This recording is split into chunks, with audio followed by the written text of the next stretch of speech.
It's a short little video how to add two columns in Excel. So you've got a load of numbers in column A, a load of numbers in column B, and you want to add them all up, but you don't want to do it manually, so you want the program to do it. So first of all, what you do is you click in column C, and you put equals, and then you come across to click on column A, and that becomes A1, and then you put plus in the middle, and you come across, and it gives B1.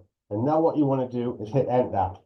So that gives you the total. But obviously you want to get them all. So what you want to do is have this black line around it.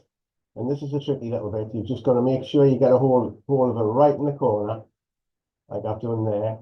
And then you leave it, and off it comes, and that's the total done. So watch this video a few times. It is a little bit tricky to get it, especially the last bit on that. So hope you enjoyed watching that. I'll just come off this a second and stop sharing.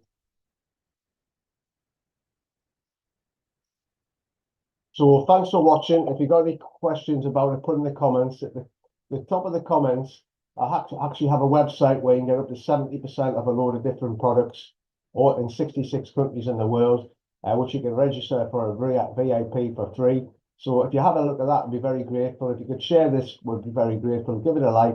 Thanks for watching. Have a fantastic day, and I'll speak to you all soon.